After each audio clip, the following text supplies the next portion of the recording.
नमस्कार, मैं हूं अंकुर और आप देख रहे हैं सत्य हिंदी।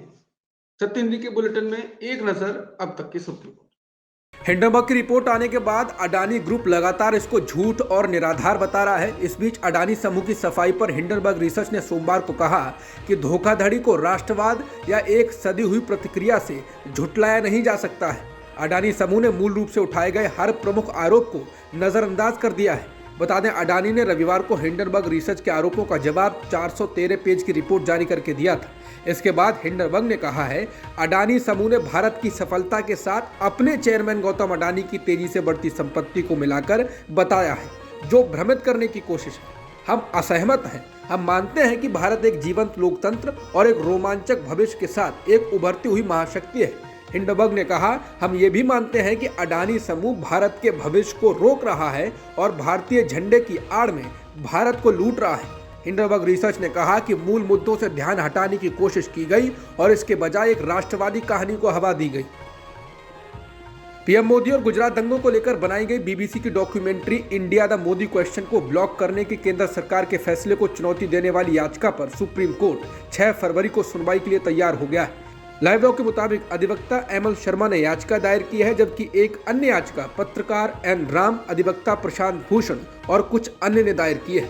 शर्मा ने तत्काल लिस्टिंग के लिए भारत के मुख्य न्यायाधीश डीवाई चंद्रचूड़ के समक्ष याचिका का उल्लेख किया, जिसके बाद सीजेआई इस मामले को अगले सोमवार को सूचीबद्ध करने पर सहमत हो गए।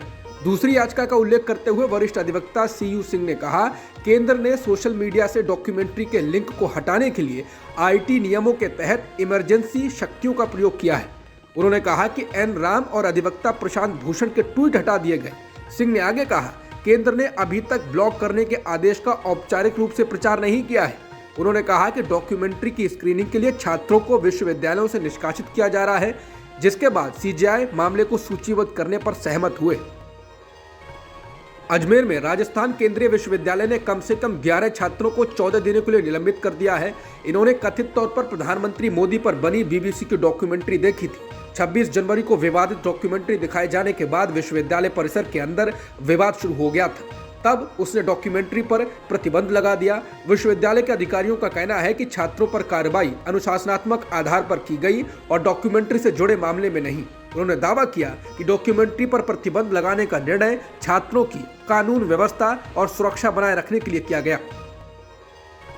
राहुल गांधी की भारत जोड़ो यात्रा आज श्रीनगर में समाप्त हो रही है। सितंबर से शुरू हुई ये यात्रा 5 महीने बाद पूरी हो रही है। इसे कांग्रेस नेता राहुल गांधी ने कन्याकुमारी से शुरू किया था। आज राहुल गांधी, प्रियंका गांधी, कांग्रेस अध्यक्ष मल्लिकार्जुन खड़गे ने श्रीनगर स्थित कांग्रेस दफ्तर पर तिरंगा फहराया और राष्ट्रगान गाया। इस दौरान भारी तादाद में समर्थक भी मौजूद रहे। बता दें, श्रीनगर में बीती रात से भारी बर्फबारी हुई है, जिसके कारण बड़ा कार्यक्रम होने में बाधा पहुंची है। मीडिया भी होटलों में बंद है।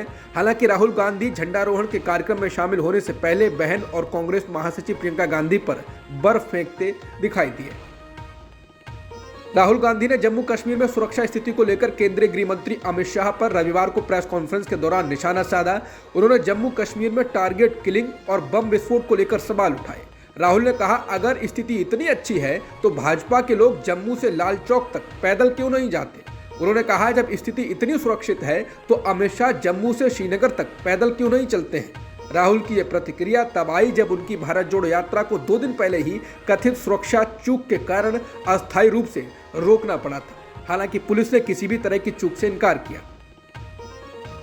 दिल्ली में 2021 में आयोजित किए गए हिंदू युवा वाहिनी कार्यक्रम में हेट स्पीच को लेकर दिल्ली पुलिस ने सोमवार को सुप्रीम कोर्ट को बताया है कि हेट स्पीच के मामले में अंतिम रिपोर्ट लगभग तैयार है। बता दें, हिंदू युवा वाहिनी का यह कार्यक्रम दिसंबर 2021 में दिल्ली में सुदर्शन न्यूज टीवी के संपादक सुरेश चौहानके के नेतृत्व में आयोजित किया गया था। इसमें नफरती भाषण दिए गए थे और लोगों को शपथ दिलाई गई थी। इसी को लेकर सुप्रीम कोर्ट ने दिल्ली पुलिस को पिछली सुनवाई पर जमकर फटकार लगाई थी, जिसके बाद आज अतिरिक्त सॉलिसिटर जनरल के.एम. नटराज ने सीजेआई डीवाई चंद्रचूड़ के नेतृत्व वाली बेंच को बताया कि जांच काफी हद तक पूरी हो चुकी है। अंतिम रिपोर्ट लगभग तैयार है। इसे पुनर्निरीक्षण के लिए भेजा गया है और हम जल्द ही अंतिम रिपोर्ट दाखिल करेंगे। मालूम हो कि पिछली सुनवाई में बेंच ने मामले में जांच में प्रगति के संबंध में दिल्ली पुलिस की जमकर खिंचाई की थी। बेंच ने पूछा था कि दिल्ली पुलिस ने एफआईआर दर्ज करने में 5 महीने क्यों लगा दिए और क्या कोई गिरफ्तारी की गई है। इसके अलावा भी काफी सवाल पूछे थे।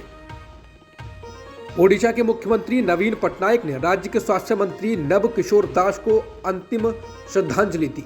दास के शव को उनके आवास पर अंतिम दर्शन के लिए रखा गया।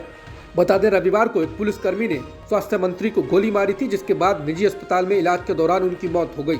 ये हमला तब हुआ था जब वो झारसुगुड़ा में एक सभा में शामिल होने के लिए जा रहे थे। अधिकारियों के मुताबिक एक एएसआई ने उन पर हमला किया था। पुलिस अधिकारी ने कम से कम 2 राउंड गोलियां चलाई।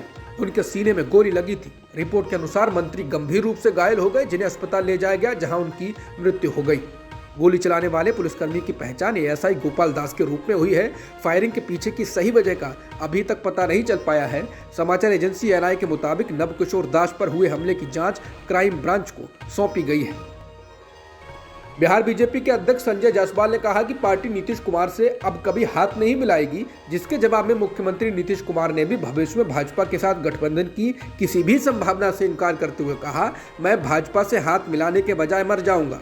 बता दें, रविवार को बीजेपी के राज्यसभा सांसद और पूर्व उप मुख्यमंत्री सुशील कुमार मोदी ने भी कहा था कि प्रधानमंत्री मोदी और गृह मंत्री अमित शाह सहित बीजेपी के केंद्रीय नेतृत्व का फैसला है कि पार्टी कभी भी नीतीश के साथ गठबंधन नहीं करेगी।